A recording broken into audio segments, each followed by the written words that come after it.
Hello there and welcome back to the PPM Historian. No preamble today, we're going to talk about an exploding whale. 50 years ago, a whale blew up on a beach in Florence, Oregon. What sounds like the plot from a bad B movie like Sharknado or that Bird Apocalypse one was actually the idea of the Oregon Highway Division. What happened? It all happened on the 9th of November 1970. An 8-ton sperm whale had somehow ended up on the beach, and the question arose of how to get rid of the rotting carcass. And somebody came up with the genius idea, and I do mean genius idea, of blowing it up with explosives. For whatever reason, the men in charge decided that if they stuffed the carcass with enough explosives, that when it blew up, most of the carcass would be blown back into the sea, and the rest would be just food for seagulls. And that was the plan anyway. But as you can imagine, it didn't really work that way. The whale explosion did happen, that part was successful, but the rest of it didn't quite work out the way they were intending. Massive pieces of the dead whale were thrown 800 feet into the air. They landed on buildings, it damaged cars, and even hit people. Today's weather forecast is rainy with a chance of dead sperm whale. It was all caught on camera and you can find the footage on YouTube quite easily, but I can't show you it here because I'm a fan of not getting copyright strikes on this channel. Highway manager George Thornton, who was the project manager in this event, claimed that it went exactly right. Didn't know, did it? And that is a bit hard to believe considering that most of the whale was still there. They'd basically just blown a huge hole in the carcass and then they decided to quite rightly bury the rest as they should have done in the first place. Now, the only natural question to ask in this scenario was, did they do a proper risk assessment? I know that's the question that you asked yourself when you heard about an exploding whale. And the answer to that question is, well, I don't know for certain, but I highly doubt it. Had they used MOR, which is the framework for risk management, the outcome probably would have been somewhat different.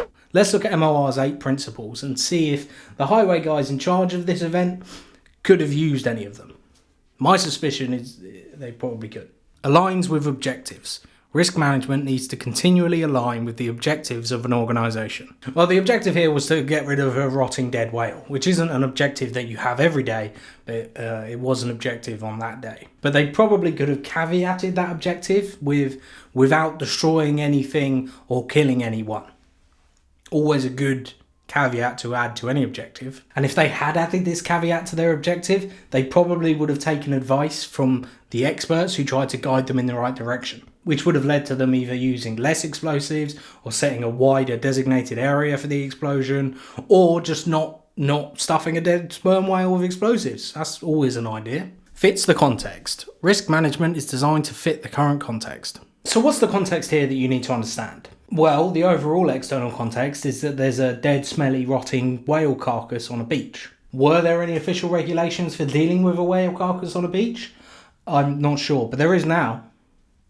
Probably because of this. But what might have played a role in the decision to blow up the whale carcass may have been the culture within the Oregon Highway Division. It was the year 1970 in a male-dominated and male-led division, so it's not a stretch to expect that health and safety probably wasn't the top priority. So while using explosives to solve this problem might seem like a kind of insane proposition to make with today's context, at the time in the testosterone-fueled world of highway patrols, it may not have seemed such a bad idea. Engages stakeholders. Risk management engages stakeholders and deals with differing perceptions of risk. In our scenario, the people of Florence, Oregon can probably be considered the key stakeholders, as it's essentially their beach, public land owned by the public. But it doesn't sound like they were in any way included in the decision to blow up the whale, as I'd imagine some of them may have voiced concerns about the fact that it's an awful idea, given the fact it's an awful idea. And it seems like the only people that the Highway Division even engaged with relation to this decision were the US Navy. But then they weren't necessarily stakeholders here. And that raises the question of whether the US Navy is actually in a position of expertise when it comes to the disposal of whale carcasses. Because I'd imagine that most of the whales they encounter are very much alive and in the ocean, not on a beach. And on top of that, we don't even know what the questions that were asked to the Navy were. They may well have been something like, can you blow up a whale? Not necessarily, should you blow up a whale? And is it an effective way to move a whale from a public beach? The biggest mistake they made was to not get the opinion of a subject matter expert, despite the fact that they unknowingly had one on site. A random bystander received actual explosives training in World War II. They suggested that the 20 crates of explosives that the project team wanted to use, which is half a ton of explosives, may have been overkill. Instead, they suggested that around 20 sticks would probably be sufficient in moving the whale closer to the sea, instead of exploding it into a million pieces and not moving it almost at all. Which is almost impressive when you think about it.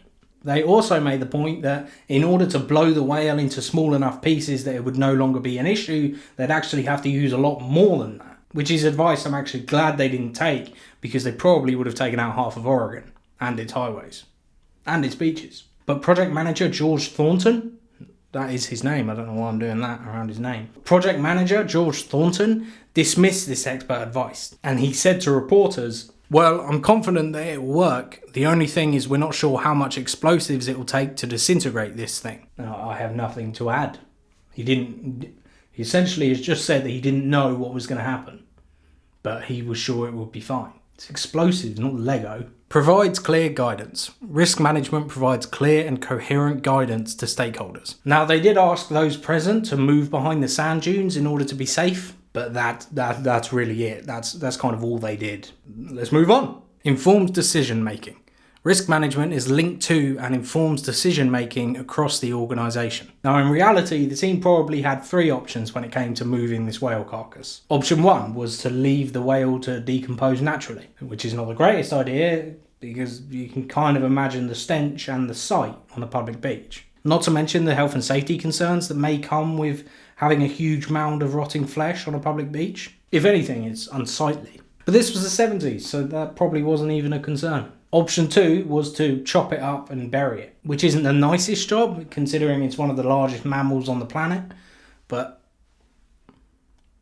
there is no but. The main reason that they decided against chopping it up and then burying it, which is really the best idea, was that they didn't really have anybody that wanted to do that work. There's no whale disposal arm of the highway division. And finally, option 3 was to blow it up with dynamite and let the seagulls take care of all the bits that are left over. And having a dynamite on a beach with people is, well, it's not the least risky approach. Bravest. Definitely the bravest. And that's the one that they obviously went with in the end, which clearly shows that risk management wasn't really a priority for them. Although it should have been. Hindsight, 2020. Let's not mention that year. Facilitates continual improvement. Risk management uses historical data and facilitates learning and continual improvement. Now, the exploding whale incident, which is a brilliant sentence to be able to say, did actually lead to some improvements. When 41 sperm whales beached nearby 9 years later, they decided to burn and then bury them. And the current policy of the Oregon Department for Transportation, which is the former Highway Division, is not to blow up dead whales. I think it's in writing. Instead, they either bury them or relocate them to other beaches. So they did learn something, after all. Creates a supportive culture. Risk management creates a culture that recognises uncertainty and supports considered risk-taking. Now, poor George had to take care of this issue on his own because his supervisor and the rest of his bosses had gone hunting, ironically. He was quoted as saying, "To be fair, they had plans to go, but this thing made them all the more anxious to go." Which is not the most supportive culture, I don't think. But afterwards, they definitely supported the decision that George Thornton made because he got promoted. Yes, he got promoted for blowing a hole in a dead whale on camera. Again, borderline impressive. Achieves measurable value.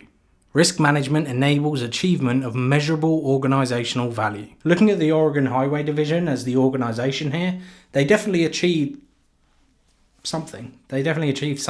I mean, the exploding whale got its own section on a Wikipedia entry, which, like I say, is something. And George Thornton would forever be known as the man who blew up a whale with half a ton of dynamite. And he sadly died in 2013. And the best part of all of this is that Florence now has an exploding whale memorial park. And that, ladies and gentlemen, is how you create tourist attractions. If you like this video or any of the videos on the Axos YouTube channel, make sure to subscribe because there'll always be more coming. I'll see you next time.